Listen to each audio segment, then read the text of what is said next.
మీరు కొత్తగా business start చేయాలనుకుంటున్నారా? మార్చ్ 16-17 హైటెక్స్ లో franchise India biggest ఫ్రో expo. Hi, GVS here. Suman TV ప్రేక్షకులకు నమస్కారం. ఈరోజు మన స్టాక్ మార్కెట్ కరెక్షన్ గురించి కొంచెం అనలైజ్ చేద్దాము. ఏది కూడా రికమెండేషన్ కాదు, it's only for knowledge sharing purposes. అయితే చాలా బాగా పడ్డాయి కాబట్టి లాస్ట్ 3-4 డేస్ నుంచి మార్కెట్లో కొంచెం ఫియర్ అనేది ఒకటి క్రియేట్ అయింది ఆల్ ఆఫ్ ఎ సడన్ ఇన్వెస్టర్స్లో. సో దాని గురించి మీకు కొన్ని విషయాలు నేను చెప్దాం అనుకుంటున్నాను.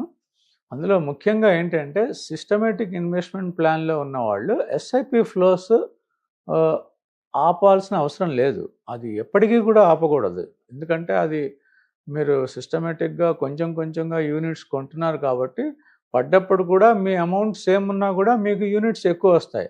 సో మీ యావరేజ్ కాస్ట్ మీ ఉన్న యూనిట్స్ పడ్డా కూడా కొంటున్న యూనిట్స్ తక్కువలో కొంటున్నారు కాబట్టి పర్ యూనిట్ రేట్ మీకు it will put you in good stead. అది మీరు వరీ అవ్వాల్సిన అవసరం లేదు. అయితే మీరు ఏ మ్యూచువల్ ఫండ్ స్కీమ్ చూస్ చేసుకుంటున్నారు అనేది అది చాలా ముఖ్యమైనది. అది దాన్ని బట్టి కూడా మీకు రిటర్న్స్ అనేవి కొంచెం అటు ఇటు అవుతూ ఉంటాయి. ఫర్ ఎగ్జాంపుల్ కొన్ని థిమాటిక్ స్కీమ్స్లో రిటర్న్స్ వేరుగా ఉంటాయి, లార్జ్ క్యాప్లో రిటర్న్స్ వేరుగా ఉంటాయి, మిడ్ క్యాప్స్లో వేరుగా ఉంటాయి. అవన్నీ మీకు తెలిసిన విషయాలే. అయితే ఇది ఎందుకు పడింది అనేది ఎక్కువగా మనం అనలైజ్ చేయక్కర్లేదు. పెరిగింది కాబట్టి పడతాం అనేది కామన్. అయితే దీనికి ట్రిగర్ అనేది ఎవరు క్రియేట్ చేస్తారు అంటే మనం కొని అమ్మినా కూడా మార్కెట్ మీద ఇంపాక్ట్ ఉండదు. రీటైల్ ఇన్వెస్టర్స్ కొని అమ్మినా పెద్దగా ఉండదు.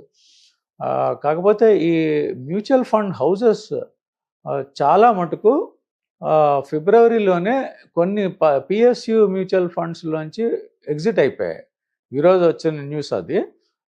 అంటే మనకి ఆల్మోస్ట్ 1 మంత్ టైం ఉండింది మనం కూడా ఎగ్జిట్ అవడానికి. కానీ వాళ్ళు ఫండ్ మేనేజర్స్ కాబట్టి వాళ్ళకి ఆబ్వియస్లీ వాళ్ళ ఎక్స్పీరియన్స్, వాళ్ళ అనలిటికల్ ఎబిలిటీస్, ఇన్స్టిట్యూషనల్ కెపాసిటీ ఎక్కువ ఉంటుంది కాబట్టి వాళ్ళు ఎగ్జిట్ అయ్యారు.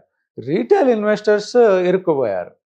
ఈ రీటైల్ ఇన్వెస్టర్స్ ఎవరైతే స్టాక్స్లో కొన్నారో, మ్యూచువల్ ఫండ్స్లో కొన్న వాళ్ళకి ఏమీ అవ్వదు. 70% రిటర్న్ వచ్చింది, 10% పడింది. అది యాక్చువల్గా ఎక్కువ పడ్డట్టు కూడా కాదు ఒక రకంగా చూస్తే. కానీ ఎవరైతే ఈ ఆలస్యంగా మార్కెట్లోకి వచ్చి అంటే కొందామా వద్దా అని అంతా విని 70% రిటర్న్స్ వచ్చాక అప్పుడు డిసైడ్ చేసుకుని పెట్టిన వాళ్ళు చాలామంది. అంటే ఇంకా పెరుగుతుంది అనే ఒక తెలియని గ్రీడ్తో వచ్చిన వాళ్ళు చాలామంది ఉంటారు. ప్రాబ్లం ఎక్కడొస్తుందంటే ఈ స్టాక్స్ అనేవి మ్యూచువల్ ఫండ్స్లో కూడా ఉన్నవి స్టాక్సే కాబట్టి ఈ స్టాక్స్ అనేవి ఎప్పుడైతే ప్రజల దగ్గరికి ఎక్కువగా వచ్చేస్తాయో, అంటే అది ఆల్రెడీ వాళ్ళు కాస్ట్లీగా ఉన్నప్పుడు తెలియగల వాళ్ళు, అంటే ఈ సబ్జెక్ట్లో తెలియగల వాళ్ళు కాస్ట్లీగా ఉన్నప్పుడు ఇంకెవరికో దాన్ని హ్యాండ్ ఓవర్ చేసేసినట్టే. అంటే తక్కువలో కొని వాళ్ళు ఎక్కువలో అమ్మారు, మీరు ఎక్కువలో కొనుక్కుంటున్నారు. మీలో కొంతమంది ఇంకా ఎక్కువ పెరుగుతుందనే ఆశతో కొనుక్కుంటా. అలా ఎక్కువ మంది హైలో కొంటే ఇది ప్రభావితం అయ్యి మార్కెట్ న్యూస్ వచ్చి అట్లా ప్రభావితం అయ్యి కొంటే మాత్రం మీకు ఆ కరెక్షన్ అనేది తప్పదు. అది అందుకని దానికి ఒకటే మార్గం, డోంట్ చేజ్ రిటర్న్స్. అంటే బాగా ఎక్కువ వచ్చిన మ్యూచువల్ ఫండ్ కానీ బాగా రిటర్న్స్ ఎక్కువ వచ్చిన స్టాక్ కానీ చాలా danger. In general they are dangerous. ఎందుకంటే మీకు ఇప్పుడు మ్యూచువల్ ఫండ్ మీరు స్మాల్ క్యాప్ ఇండెక్స్ చూస్తేనే అది 70% పెరిగింది ఈ ఇయర్. అది చాలా ఎక్కువ. అంటే మీకు ఒక ముఖ్యమైన విషయం చెప్తాను. మన కార్పొరేట్ ప్రాఫిట్స్ అంటే ఈ స్టాక్ ఎక్స్చేంజ్లో లిస్ట్ అయిన కంపెనీస్లో ఇవన్నీ కార్పొరేట్స్, వీటిల్లో profits 70% of the profits generate చేసేవి లార్జ్ క్యాప్ కంపెనీస్. మీకు 70% రిటర్న్స్ స్మాల్ క్యాప్లో వచ్చాయి. అసలు రిటర్న్స్కు సంబంధం లేకుండా వచ్చాయి.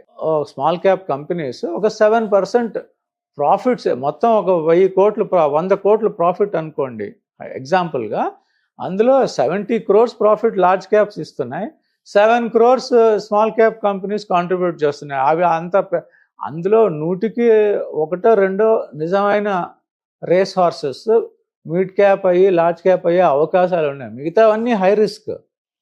జనరల్గా ప్రమోటర్స్ అప్పుడే స్టార్టప్ అయ్యి అప్పుడప్పుడే కొత్తగా పెట్టుకొని ఏదో 20-25 crores టర్న్-ఓవర్లో ఉండి ఆర్ ఎంఎస్ఎంఈ స్టాక్ ఎక్స్చేంజ్లో లిస్ట్ అయ్యి వీళ్ళందరూ ఉంటారు.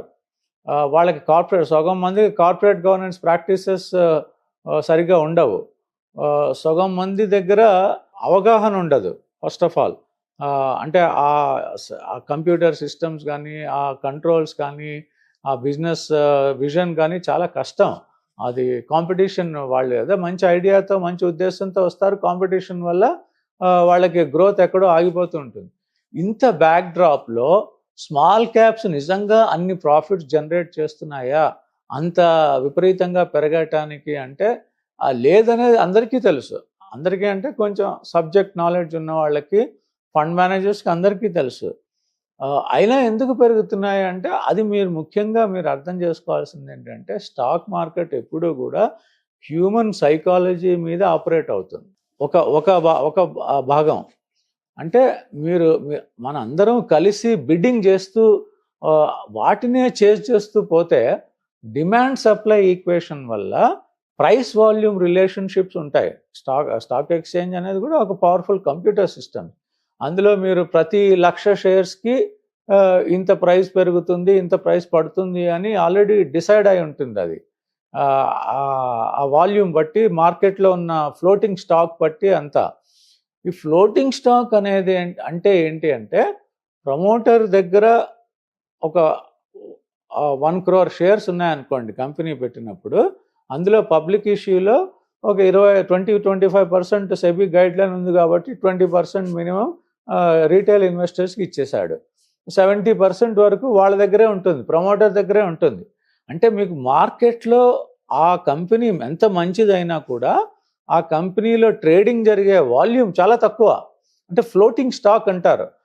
ప్రమోటర్ ఎలాగో అమ్మరు, ఆయన షేర్స్ ఆయన ట్రేడింగ్లో పార్టిసిపేట్ చేయడు, ఆయన కానీ షీ పార్టిసిపేట్ చేయరు కాబట్టి పార్టిసిపేట్ చేసే స్టాక్ కొంతమంది దగ్గర ఉంటుంది. అది తెలివిగా ఆపరేటర్స్ ముందే కొనేస్తారు. పబ్లిక్ ఇష్యూలో అది ఏదో రకంగా వాళ్ళు బాగా పడ్డప్పుడు వాళ్ళ గుప్పెట్లో పెట్టుకున్నప్పుడు ప్రతి కొంచెం వాళ్ళు స్టాక్ కొన్నా కూడా చాలా పెరుగుతుంది ప్రైస్. అంటే వాళ్ళు మీకు న్యూస్ ఫ్లో ఎలా ఉంటుందంటే ఆ కంపెనీ చాలా మంచిది, ఫ్యూచర్ ప్రాస్పెక్ట్స్ చాలా ఉన్నాయి. స్లో మొదట ఫస్ట్ బ్యాచ్లో అమ్మేది వాళ్ళే, కొనేది వాళ్ళే, అంటే వాళ్ళే అమ్ముతుంటారు. అలా కొంచెం నెక్సెస్ కూడా ఉంటుంది, అన్నీ సెబీ పట్టుకోలేదు. సో ఫస్ట్ రైస్ చేసేది వాళ్ళే. కొన్ని స్టాక్స్లో, అన్నిట్లో జరగదు అలా. ఆ రైస్ చేసినప్పుడు మీకు తెలుస్తుంది, అరే ఈ స్టాక్ పెరుగుతుందని. మీకు తెలియదు అది ఎందుకు పెరుగుతుందో తెలియదు, కానీ మీకు 10 రూపాయల స్టాక్ 20 రూపాయలు అయింది, 30 రూపాయలు అయిందని మీకు అర్థమైంది. మనిషి అనేది ఒక ఆశ అనేది అందరికీ ఇన్హరెంట్గా ఉన్నదే. ఈ 30-50 అవుతుందని కొంతమంది వస్తారు, రిటైల్ జెన్యూన్ ఇన్వెస్టర్స్ వచ్చి కొంటారు. సో వాళ్ళ దగ్గర 10 రూపాయలు కొనుక్కున్నారు వాళ్ళు, ప్రమోటర్ అమ్మడు, ఫ్లోటింగ్ స్టాక్ తక్కువ. ఇది ప్రైస్ వాల్యూమ్ రిలేషన్షిప్లో కొద్ది మంది కొన్నా కూడా ఇంకా పెరుగుతుంది. అలా ఆ న్యూస్ స్ప్రెడ్ అయ్యేటప్పటికి అందరూ రిటర్న్స్ చూసి కొనటం మొదలు పెడతారు. ఈ రిటర్న్స్ చూసి కొనటం అనేది చాలా పెద్ద మిస్టేక్ నా ఒపీనియన్లో. రిటర్న్స్ వచ్చేసాక 5 స్టార్ రేటెడ్ ఉన్న మ్యూచువల్ ఫండ్ స్కీమ్ అయినా కూడా మీరు లాస్ట్ 5 yearsలో ఏది బెస్ట్ పెర్ఫార్మెన్సో చూసుకుంటే నెక్స్ట్ 5 yearsలో అదే ఉండదు. ఎందుకంటే ఆ 5 స్టార్ ఉన్నప్పుడు వచ్చి చాలామంది పెడతారు, అది ఆల్రెడీ వాటి ప్రైస్ ఎర్నింగ్స్ మల్టిపుల్స్ అవన్నీ కాస్ట్లీ అయిపోయి అవి కింద పట్టడం మొదలుపెట్టి మళ్ళీ మీకు యావరేజ్ రిటర్న్సే వస్తాయి. సో అందువల్ల ఈ చేసింగ్ రిటర్న్స్ అనేది అది హ్యూమన్ సైకాలజీ. అది మనం ఎంతమందికి చెప్పినా మనం తెలుసుకోవడానికే మన 25 ఏళ్ళకి ఉద్యోగంలోకి వచ్చి నెక్స్ట్ 20 సంవత్సరాలు సొంత వైద్యం చేసుకుంటూ స్టాక్స్ అని మ్యూచువల్ ఫండ్స్ అని అవ్వక ఫైనల్గా మనకి తెలివితేటలు వచ్చేటప్పటికి మన బ్యాచ్ వెళ్ళిపోతాం. మనం 50 ఏళ్ళకి వచ్చేటప్పటికి అప్పుడు మనకు అర్థం అవుతుంది, అరే ఇది రిటర్న్స్ చేయకూడదని. కానీ నెక్స్ట్ బ్యాచ్ వాళ్ళు వస్తారు. పాపులేషన్లో నెక్స్ట్ బ్యాచ్ జాబ్లో 25 years అయిన వాళ్ళకి వస్తారు. కోట్ల మంది ఉంటారు. వీళ్ళందరికీ వాళ్ళ అనుభవం వస్తే తప్ప వాళ్ళకి తెలియదు. ఏది కరెక్ట్, ఏది రైట్, డిసిప్లిన్గా ఎలా ఇన్వెస్ట్ చేయాలని తెలియదు. ఇప్పుడు దీనివల్ల ఇది మన ఇండియాకి సంబంధించిందే కాదు, వరల్డ్ వైడ్ ఈ హ్యూమన్ బిహేవియర్ వల్ల స్టాక్ ప్రైజెస్ ఇన్ఫ్లుయెన్స్ అవుతూ ఉంటాయి. న్యూస్ వల్ల హ్యూమన్ బిహేవియర్ ఇన్ఫ్లుయెన్స్ అవుతుంది. హ్యూమన్ బిహేవియర్ వల్ల స్టాక్ ప్రైజెస్, వాల్యూమ్ ప్రైస్ వల్ల స్టాక్స్ మారుతాయి. అంత కాంప్లెక్స్ వెబ్ ఇది. అంటే ఒక వెబ్ లాంటిది. ఈ వెబ్ అంటే మన సాలిడ్ గూడ్, అది ఇరుక్కుంటే చాలా కష్టం బయటకు రావటం. అందుకని ప్రతి స్టెప్ చాలా జాగ్రత్తగా వేయాలి. సొంతంగా కొనుక్కునేవాళ్ళు, మ్యూచువల్ ఫండ్ మేనేజర్స్ చాలా తెలియగల వాళ్ళకి తెలుసు ఇవన్నీ. ఇందులో నేను మీకు 2 weeks బ్యాక్ చెప్పాను, 3 weeks బ్యాక్, 1 month నుంచి చెప్తున్నాను నేను. మిడ్ అండ్ స్మాల్ క్యాప్లో ఫ్రాత్ ఎక్కువగా ఉంది, హై పిఈ ఉంది ఇండెక్స్ లెవెల్లో. కరెక్షన్ ఖచ్చితంగా వస్తుంది. ఈ కరెక్షన్ వచ్చే వరకు వెయిట్ చేస్తే మీకు ఎగ్జిట్ అవ్వడానికి ఛాన్స్ ఉండదు. మీరు ఫర్ ఎగ్జాంపుల్ మీరు కొన్ని స్టాక్స్ చూస్తే 2 daysలో, అంటే first day circuit breaker apply 20% పడింది. మనకు అర్థమవుతుంది, అరే ఇది టర్న్ అయింది, అమ్మేయటం బెటర్ అని. సో మీరు నెక్స్ట్ డే మీరు అమ్మకానికి పెట్టిన ఓపెనింగే 20% పడి ఉంటుంది. సో మీకు 40% పడిపోయింది. అది ఎందుకు పడుతోంది అంటే అందులో బిజినెస్ తక్కువ, ఈ ప్రైస్ వాల్యూమ్లో పెరిగింది ఎక్కువ, పిఈ ఎక్స్పాన్షన్ కానివ్వండి, వాల్యూమ్ గేమ్లో ఫ్లోట్ వల్ల కానివ్వండి. ఆపరేటర్స్ ఉంటారు ఇందులో కొంతమంది, వాళ్ళ నెక్సెస్ అయితే అది మనకు తెలియదు, కంటికి కనబడదు ఎవరు వెనకాల ఉన్నారు అనేది. సో ఎక్కడి నుంచో వేరే ఫారిన్ కంట్రీస్ నుంచి మనీ పంపింగ్ అండ్ డంపింగ్ అంటారు. పంప్ చేసినప్పుడు పెరుగుతాయి, డంప్ చేసినప్పుడు పడతాయి. సో ఈ గ్యాప్లో పెరిగి స్టాక్స్ అంత రిస్కీగా ఉంటాయి, స్మాల్ క్యాప్ స్టాక్స్. మీకు లార్జ్ క్యాప్లో ఇంత గొడవ ఉండదు, ఎందుకంటే క్వాలిటీ, అవి కార్పొరేట్ గవర్నెన్స్ ఉంటుంది, ఫ్లోటింగ్ స్టాక్ చాలా ఎక్కువ ఉంటుంది, ప్రమోటర్ ఇట్లా ఒక ఆపరేటర్తో కలిసి హ్యాండ్ ఇన్ గ్లవ్ నెక్సెస్ అనేది ఉండదు. So generally large cap stocks high quality, అందులో ఉన్న హై క్వాలిటీ స్టాక్స్ రిటర్న్స్ తక్కువ ఇస్తాయి కానీ సేఫ్టీ ఉంటుంది వాటికి రిలేటివ్లీ. అందుకనే మీకు మ్యూచువల్ ఫండ్స్లో ఆ 15%, 12% అనేది అది ఒక కాంటెక్స్ట్ అన్నమాట. మీకు సెకండ్ కాంటెక్స్ట్ చూసుకుంటే, ఈ బబుల్ అనేది ఉంది, ఫామ్ అవుతుంది అని సెబీ చైర్పర్సన్ గారు వార్నింగ్ ఇచ్చారు ఆల్రెడీ. అంటే వాళ్ళు అది మెసేజింగ్, అది బాబు అన్లిమిటెడ్గా, ఇప్పుడు మీరు ఇది కరెక్షన్ అవ్వకపోతే ఇది ఎంత దూరం వెళ్తుంది అంటే ఇంకా దానికి బబుల్ అర్థం ఉండదు, అది ఎకానమీకి మంచిది కాదు. అందుకని సెబీ ఏమన్నారంటే, మేము టెస్ట్ చేస్తాం, స్ట్రెస్ టెస్ట్ చేస్తాం, అసలు ఎంతవరకు ఇది కరెక్ట్, మీరు ఎంతవరకు రెడీగా ఉన్నారు, ఇన్వెస్టర్ ప్రొటెక్షన్ ఎలా అవుతుంది ఇట్లా పెంచుకుంటూ పోతే అని. అందువల్ల కొన్ని మ్యూచువల్ ఫండ్ హౌజెస్ ఉన్న ముఖ్యంగా పబ్లిక్ సెక్టర్, స్మాల్ క్యాప్ లో లార్జ్ పబ్లిక్ సెక్టర్ చాలా మటుకు లార్జ్ క్యాప్ ఉన్నాయి, పిఎస్యు బ్యాంక్స్, పిఎస్యూస్, అలా వాటితో కలుపుకొని మిగతా స్మాల్ క్యాప్ స్టాక్స్ కూడా చాలా కొన్ని పిఎస్యు మ్యూచువల్ ఫండ్ స్కీమ్స్లో మ్యూచువల్ ఫండ్ హౌజెస్ ఎగ్జిట్ అయిపోయాయి, అన్ని డంప్ చేసేసారు ప్రాఫిట్స్లో. ఫిబ్రవరిలోనే చేశారు కొంతమంది. అంటే మనం ఇంకా కొనుక్కుంటూ ఉంటాం తెలియకుండా, ఇంకా పెరుగుతాయని మనకి టిప్స్ వస్తూ ఉంటాయి. ఆ టైంలోనే టిప్స్ వస్తాయి. మనం కార్లో వెళ్తుంటే మనకు ఒక్కొక్కసారి మన డ్రైవర్ కూడా ఆ స్టాక్ గురించి చెప్పచ్చు. అది చాలా డేంజర్, అది చాలా రిస్క్. అంటే వాళ్ళని తప్పు పట్టకూడదు, అంతవరకు హౌస్ హోల్డ్ నేమ్ అయిపోయి ఆ స్టాక్ వచ్చింది అంటే అది చాలా డేంజర్ జోన్లో ఉన్నట్టు. ఎందుకంటే బాగా పెరిగాక ఇది పబ్లిక్ న్యూస్ అవుతుంది అనేది ఒకటి మీరు గుర్తుపెట్టుకోవాలి. రెండో కారణం నేను మీకు చెప్పాను, హై వాల్యుయేషన్ మెయిన్ కారణం. అది తగ్గటం చాలా మంచిది, 4-5 ఏళ్ల బట్టి పడుతున్నాయి. కాబట్టి అన్ఫార్చునేట్గా కొన్ని స్టాక్స్ చాలా ఎక్కువ రిటర్న్స్ ఇచ్చి, అంటే విపరీతంగా 500% రిటర్న్స్ అలా ఇచ్చినవి కొన్ని ఇయర్స్ వరకు పెరగకపోవచ్చు హైలో కొంటే. సో అది మార్కెట్ డిటర్మిన్ చేస్తుంది. మార్కెట్ మళ్ళీ ఇదే స్టాక్స్ మళ్ళీ ఎప్పుడో ఒకప్పుడు చీప్ అవుతాయి, అప్పుడు మళ్ళీ ఫండ్ మేనేజ్మెంట్, ఫండ్ హౌసెస్ అన్నీ వెళ్ళి కొంటాయి. సో ఇది లోలో కొనటం, హైలో అమ్మటం అనేది ఒక అదొక విలువిద్య లాంటిది. అది చాలా సోఫిస్టికేటెడ్ స్కిల్ అది. సో సొంతంగా చేసేవాళ్ళే ఇందులో నష్టపోతారు చాలా మటుకు. 100లో 80, 90 మందికి సొంత వైద్యంలో చేసుకునేవాళ్ళు, వాళ్ళేదో ఫీజు అవాయిడ్ చేద్దామని, mutual fund manager fees avoid చేద్దామని ఆర్ మీరు అడ్వైజర్ ఫీజు అలా మీరు చేయలేరు. చాలా కష్టం. చేస్తే మీరు మేధావులు. వాళ్ళు ఆబ్వియస్లీ ఇలాంటి ప్రోగ్రామ్స్‌కి రారు వాళ్ళు. వాళ్ళే చెప్తూ ఉంటారు. సో ఈ డిస్ట్రిబ్యూటర్స్ కూడా వాళ్ళు మంచివాళ్ళు వాళ్ళు. వాళ్ళు చాలా మ్యూచువల్ ఫండ్ ఇండస్ట్రీని డెవలప్ చేశారు. సో ఎవరో ఒకళ్ళు మీకు తెలియకుండా మీరు చేసుకుంటుంటే మాత్రం గైడెన్స్ తీసుకొని చేసుకుంటే ట్రాప్ అవ్వకుండా ఉంటారు. ఎస్ఐపి వాళ్ళకి రూల్ అప్లై అవ్వదు. సిస్టమేటిక్ ఎస్ఐపిలో మీరు ఇన్వెస్ట్ చేసుకుంటూ నేను లాస్ట్ టైం మీకు చెప్పాను. ఎస్ఐపితో పాటు లంసమ్ మార్కెట్ కరెక్షన్స్ మనం ఆపలేము. కానీ ఎస్ఐపితో పాటు లంసమ్ ఇన్వెస్ట్మెంట్స్ కూడా చేసుకుంటే అవకాశాలు స్టాక్ మార్కెట్లో ఉంటాయి. ఇప్పుడు స్మాల్ క్యాప్ 10% పడింది. ఇది 10%తో ఆగుతుందా అంటే అది చాలా కష్టం చెప్పటం. స్టాక్ లెవెల్లో చిన్న స్టాక్ అయినా కూడా మంచి బిజినెస్ మోడల్ ఉన్నాయి, తొందరగా రికవర్ అవుతాయి. చాలా మటుకు రికవర్ అవ్వవు, చాలా మటుకు ఇంకా పడతాయి.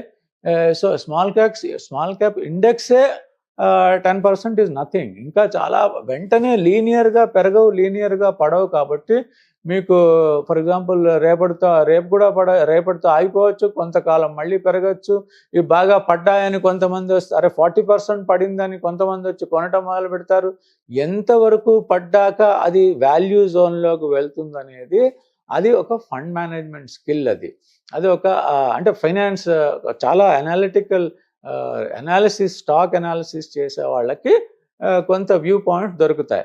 అది తెలియకుండా 40% పడిందని మళ్ళీ వెళ్ళి కొంటే అది 40 అక్కడ చీప్. కొన్ని స్టాక్స్ అక్కడ చీప్ అవుతాయి, కొన్ని స్టాక్స్ చిన్న కరెక్షన్తో ఆగిపోతాయి, కొన్ని స్టాక్స్ చాలా పెద్ద కరెక్షన్ అవుతుంది. కాబట్టి మధ్యలో రీట్రేస్మెంట్ అంటారు, రీబౌండ్ వచ్చి మళ్ళీ పడతాయి. అది డెడ్ క్యాట్ బౌన్స్ అంటారు. అంటే క్యాట్ ఈస్ డెడ్ ఆల్రెడీ, కానీ అది డెడ్ క్యాట్ ఆ బౌన్స్లో మీరు వెళ్ళి కొంటే మళ్ళీ ట్రాప్ అవుతారు. ఈ ట్రాప్స్లోంచి బయటపడేటప్పుడు మీకు 4-5 ఇయర్స్ వెళ్ళిపోయి మీకు అంత నెగటివ్ రిటర్న్స్ వచ్చేసి మీకు ఈ ఇండస్ట్రీ మీద స్టాక్స్ అంటేనే మీకు చిరాకు వచ్చేసి ఇది దానికి కారణం ఎవరయ్యా అంటే మీరే. అంటే ఎవరికైతే నష్టాలు వస్తున్నాయో వాళ్ళు అనలైజ్ చేసుకుంటే మనం మన సక్సెస్ కానీ మన ఫెయిల్యూర్ కానీ ఇంట్రాస్పెక్షన్ చేసుకుంటే మనమే సగం కారణం. 90% మన బిహేవియర్ కారణం. అది తెలిసి చేస్తున్నా కాదు, కానీ ఆ బిహేవియర్ అలా ఉంటుంది. కాబట్టి ఆ బిహేవియర్ మనం ఎవరు చాలా కష్టం. అది సబ్జెక్ట్ కాంప్లికేటెడ్. కాబట్టి mutual funds are a safe route, SIPs are safe. Lump sum అప్పుడప్పుడు పెట్టుకోవచ్చు, అది రూలే ఉండదు. 10% పడ్డాక కొంత పెట్టచ్చు, 20% పడితే ఇంకొంచెం పెట్టచ్చు. అది 50% వరకు కూడా పడే ఛాన్సెస్ ఉంటాయి. ఏ ఫండ్లో పడుతుందా, ఏ స్మాల్ కేస్ థెమాటిక్లో అది ఎవరు చెప్పలేరు. 50 పడుతుందా 40 పడుతుందా అని కూడా ఎవరు చెప్పలేరు. డెప్త్ ఆఫ్ కరెక్షన్ అనేది పెరగటం ఎలాగో ప్రైస్ వాల్యూమ్లో ఉంటుందో పడటంలో కూడా అలాగే పడటం స్టార్ట్ అయ్యాక ఎవరో ఫండ్ మేనేజర్స్ మళ్ళీ వచ్చి కొనటం మొదలు పెడతారు. అందుకని అది పడటం ఆగిపోతుంది. సో ఈ మార్కెట్ మూవ్మెంట్ అనేది చాలా మటుకు ఫండ్ హౌజెస్, పెద్ద లార్జ్ ఫండ్ హౌజెస్ చేతుల్లో ఉంటాయి. ఎవరు ఒకరితో ఒకళ్ళు మాట్లాడుకోరు, కానీ అందరికీ ఎవరి లెక్కలు వాళ్ళకు ఉంటాయి. ఎవరు తొందరగా గెట్ ఇన్ అవుదాం, తర్వాత ఎవరు ప్రాఫిట్స్ బుక్, ఒక్కొక్కళ్ళ పాలసీ వేరుగా ఉంటుంది. కొంతమంది బై అండ్ హోల్డ్ ఉంటారు. వాళ్ళు ఏం చేశారు, ఇంకా ఫ్రెష్ క్యాపిటల్ స్మాల్ క్యాప్ ఫండ్స్లోకి ఇంకా మేము తీసుకోమని చెప్పేశారు. ఎందుకంటే సెబీ ప్రెషర్ ఉంది, మీరు జాగ్రత్తగా ఉండండి, ఇంత బబుల్ క్రియేట్ చేయకూడదు, ఎకానమీ పద్ధతిగా నడవాలి అంటే ఎప్పటికప్పుడు ఈ కరెక్షన్స్ అనేవి చాలా ముఖ్యం, అవసరం కూడా. ఒకటి గుర్తుపెట్టుకోవాల్సింది ఏంటంటే corrections in general are good opportunity for fresh investments. అది ఎప్పుడు అది స్టాక్ లెవెల్, అది జనరల్ అడ్వైస్ కాదు. అది ఉన్న ఇన్వెస్ట్మెంట్స్ పడతాయి, కానీ ఫ్రెష్ ఇది ఇప్పుడు కరెక్షన్ కొంతమంది కొంటున్నారు. ఇప్పుడు మనం అమ్మేమంటే ఎవరో కొంటున్నారు. సో ఎవరికో ఫ్రెష్ ఇన్వెస్ట్మెంట్ అవకాశం వచ్చింది. అది ఏ ప్రైస్లో కొనాలి అనేది, ఏ స్టాక్ ఎంత పడుతుంది అనేది అది చాలా సీక్రెట్గా ఉంటుంది. అది అంటే అది పబ్లిక్లీ అవైలబుల్ న్యూస్ కాదు. కొనేవాళ్ళు క్వైట్గా కొనుక్కుంటారు. తర్వాత దాన్ని డిస్ట్రిబ్యూషన్ ఫేజ్ అంటారు, అక్యుములేషన్ ఫేజ్ అంటారు. ఈ పెద్ద పెద్ద మేధావులందరూ స్టాక్స్ కొనుక్కునేటప్పుడు అది అక్యూములేషన్ ఫేజ్. ఆ ఫేజ్లో మీకు ఆ స్టాక్ పెరుగుతున్నట్టు కూడా కనబడదు. అలాగే ఫండ్ హౌసెస్ నేను చెప్పేది, ఫండ్ మేనేజ్మెంట్ కానీ, ఇండివిజువల్ స్మార్ట్ ఇన్వెస్టర్స్ కానీ, అనలిస్ట్ కానీ, అడ్వైజర్స్ కానీ, ఫుల్ టైం చేసే వాళ్ళకి వ్యూ వేరుగా ఉంటుంది. సో అక్యూములేషన్ ఫేజ్లో కొంతమంది కొనుక్కున్నాక, ఫండ్ హౌసెస్ కూడా కొనటం స్టార్ట్ చేశాక, అప్పుడు అది డిస్ట్రిబ్యూషన్ ఫేజ్లోకి వెళ్ళి వైడ్గా స్ప్రెడ్ అవుతుంది. ఈ స్ప్రెడ్ అయినప్పుడు మధ్యలో లాస్ట్లో వచ్చి మ్యూజికల్ చైర్స్లో మనకి చైర్ దొరకదు. సో ఆ లాస్ట్లో వచ్చి కొనటం ఆగటం అనేది ఎవరు చేస్తున్నారు అంటే, తెలియక కొత్తగా వచ్చిన వాళ్ళు, వాల్యుయేషన్స్ మీద ఐడియా లేని వాళ్ళు ట్రాప్ అయిపోతుంటారు. ఎందుకంటే వాళ్ళకి టిప్స్ ఎలా వస్తాయంటే, ఇది ఇంకా పెరుగుతుంది, ఎసెన్షియల్లీ ఇంకా పెరుగుతుంది అనే ఒక రకమైన ఆశాభావం అవన్నీ ఉంటాయి. సో అది సైకలాజికల్ బిహేవియర్, అది కొంచెం కంట్రోల్ చేసుకోవాలి. ఎక్కువగా వరీ అవ్వకూడదు. మ్యూచువల్ ఫండ్స్లో ఉన్న వాళ్ళకి ఫండ్ మేనేజ్మెంట్ వాళ్ళు ఎందుకనే వాళ్ళు 2% మీ దగ్గర ఛార్జ్ చేస్తున్నారు.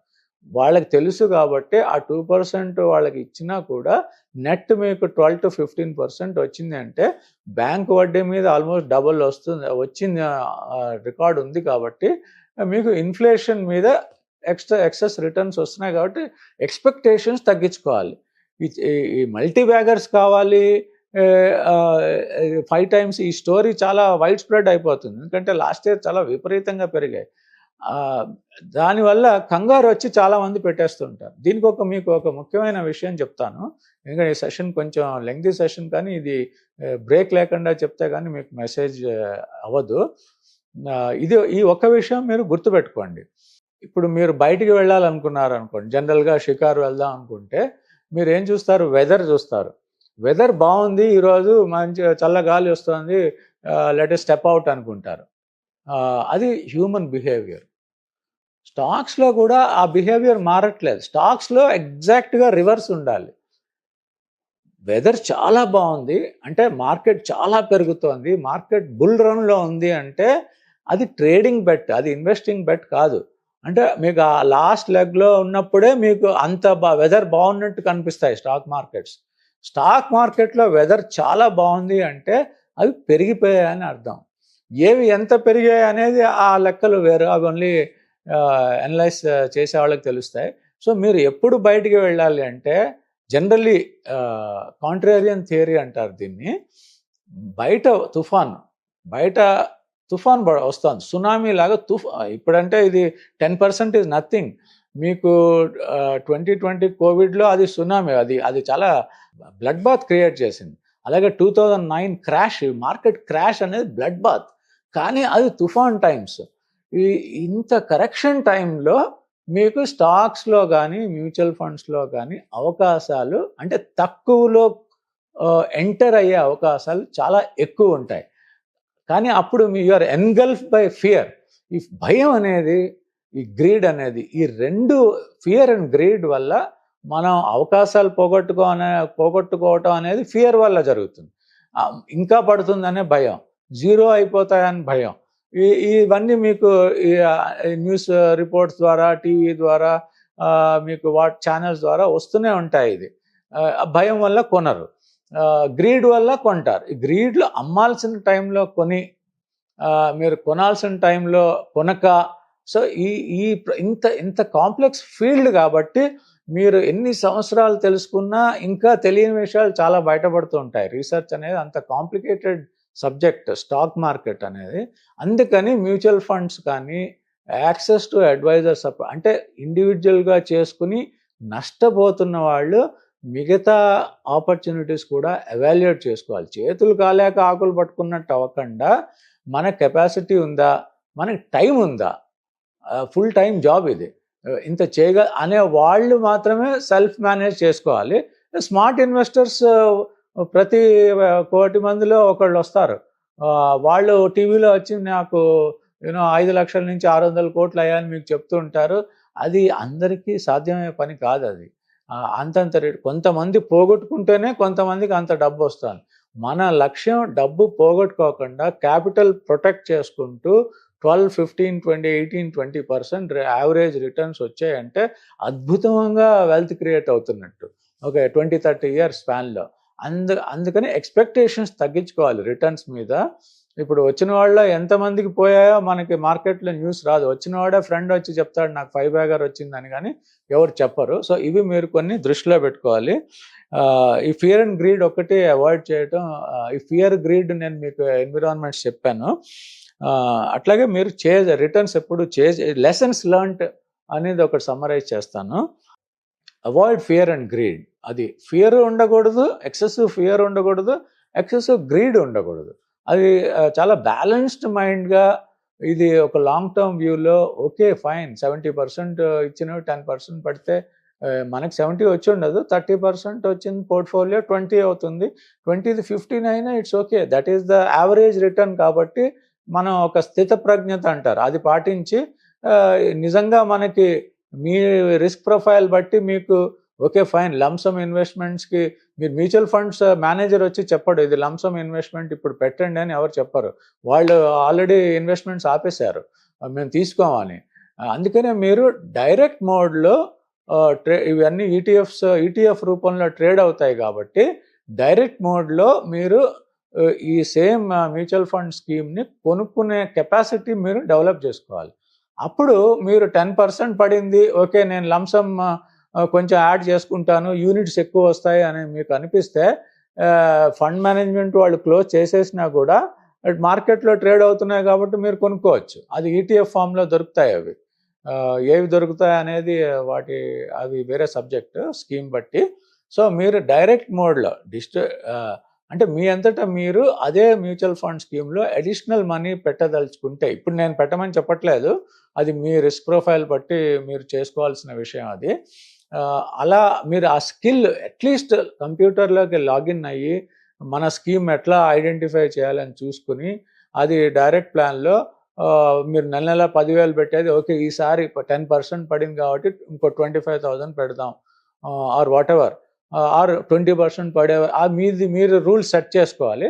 Systematic and lump sum investment plans model కరెక్టే, ఎంత పడ్డాక ఎంత పెట్టాలి అనేది అది ఒకళ్ళకొకళ్ళు చెప్పేది కాదు. అడ్వైజర్ మీకుంటే వాళ్ళు చెప్తారు, తెలిసిన వాళ్ళు ఉంటే యాక్సెస్ టు క్వాలిటీ అడ్వైస్ చాలా ముఖ్యం అలాంటి విషయాల్లో. లేదంటే మీరు ఎస్ఐపిస్ కంటిన్యూ చేసుకుంటే అసలు ఆ ట్రాక్లో మీకు ఎక్కువ వరి అవ్వాల్సి ఉంటుంది. ఇందులో కొన్ని వాళ్ళ ఫండ్ మేనేజర్స్ మేనేజ్ చేస్తున్నారు కాబట్టి మీకు అసలు ఏ వరి ఉండకూడదు. టెక్నికల్లీ వాళ్ళే తప్పు చేస్తే మీకు ప్రాబ్లం వస్తుంది, కానీ కొంతమంది ఎగ్జిట్ అయ్యారు కాబట్టి మీకు పెద్ద ఇష్యూ రాకూడదు. అయితే ఇందులో కొన్ని మార్గదర్శకాలు ఏంటంటే ఇవన్నీ లెసన్స్ మనకి. ఫస్ట్ మీరు మ్యూచువల్ ఫండ్స్లో అంటే నా వ్యూలో రూల్స్ లేవు, రికమెండేషన్ కాదు ఇది. ఫస్ట్ మీరు చూసుకోవాల్సింది ఏంటంటే కార్పొరేట్ గవర్నెన్స్ ఉన్న ఫండ్ హౌస్ని సెలెక్ట్ చేసుకోవాలి. ఎంత రిటర్న్స్ వచ్చాయని సార్ట్ చేసి తీసుకుంటే అవ్వదు. అది ఎవరో రిస్కీ స్టాక్స్ యాడ్ చేసేసి కూడా రిటర్న్స్ చూపించవచ్చు, అది చాలా డేంజర్. అది టెంపుల్టన్ లాంటి వాళ్ళే డెట్ ఫండ్స్లో కూడా ఇండియాలో చాలా నష్టపోయారు. సో మనం చూసుకోవాల్సింది గవర్నెన్స్, మంచి రెప్యుటేషన్ నుండి, అంటే ఆ కంపెనీకి ఏమి డోకా ఉండకూడదు. అది ఒక కార్పొరేట్ గవర్నెన్స్ అంటారు. స్టాక్స్లో అయినా, ఇండివిజువల్ కంపెనీస్లో అయినా, మ్యూచువల్ ఫండ్ హౌజెస్లో అయినా ఫస్ట్ సెలెక్ట్ చేసుకోవాల్సింది ఏ ఫండ్ హౌస్, ఏ స్కీమ్ అనేది తర్వాత చూసుకుని. నా వ్యూ అది, నేనైతే అలా చేస్తాను. ఫస్ట్ అంటే ఇప్పుడు కొన్ని పేర్లు మీకు తెలిసిపోవాలి. ఏది ఫండ్ హౌజా అంటే కొన్ని కార్పొరేట్ గవర్నెన్స్ స్టాండర్డ్స్ ఉంటాయి ఫండ్ హౌసెస్కి. నేను ఏది చెప్పినా అది రికమెండేషన్గా తీసుకోవద్దు. అలా సెలెక్ట్ చేసుకుని అందులో ఏ స్కీమ్ అనేది డిసైడ్ చేసుకుని దెన్ మీరు అందులో ఎస్ఐపిస్ పెట్టుకుంటూ లంసమ్ పెట్టుకుంటూ వెళ్తే ఈ మార్కెట్ మూవ్మెంట్స్ అన్నీ పెద్దగా టెన్షన్ పడే అవసరం ఉండదు. సో అది నా summary of the recent crash. ఈ క్రాష్ స్మాల్ క్యాప్లో క్రాష్ ఇంతటితో ఆగటం అనేది అది తక్కువ అంచనా వేయకూడదు. స్లైడ్ అనేది స్టార్ట్ అవుతే మధ్య వరకు కొంతవరకు వచ్చి ఆగుతుంది, మళ్ళీ రీబౌండ్ వస్తుంది, మళ్ళీ పడుతుంది, మళ్ళీ రీబౌండ్ వస్తుంది. దాని లోతు అంటే చివరి వరకు వెళ్తే కానీ మళ్ళీ ఆ వాల్యూ జోన్లోకి వెళ్ళే వరకు అవి జనరల్గా అవి అంటే అన్ని స్కీమ్స్ కాదు, అన్ని స్టాక్స్ కాదు, కొన్ని స్కీమ్స్లో కొన్ని స్టాక్స్లో వాటి ఫ్రాత్, ఆ ఎక్సెస్ ఏదైతే ఉందో అదంతా హెయిర్ కట్ రూపంలో మార్కెట్కే తీసేస్తారు. అందుకని మార్కెట్ స్టేబుల్గా ఉండి చాలామందికి 12-14% రిటర్న్స్ ఇవ్వగలిగాయి ఇప్పటి వరకు. So this is not an investment advice, just నా నార్మల్ కాన్వర్జేషన్ కింద మీరు భావించాల్సిందిగా నా ప్రార్థన. Thank you so much. Suman టీవీలో మీ పర్సనల్ అండ్ బిజినెస్ ప్రమోషన్స్ కోసం కింది నెంబర్కి కాంటాక్ట్ చేయండి.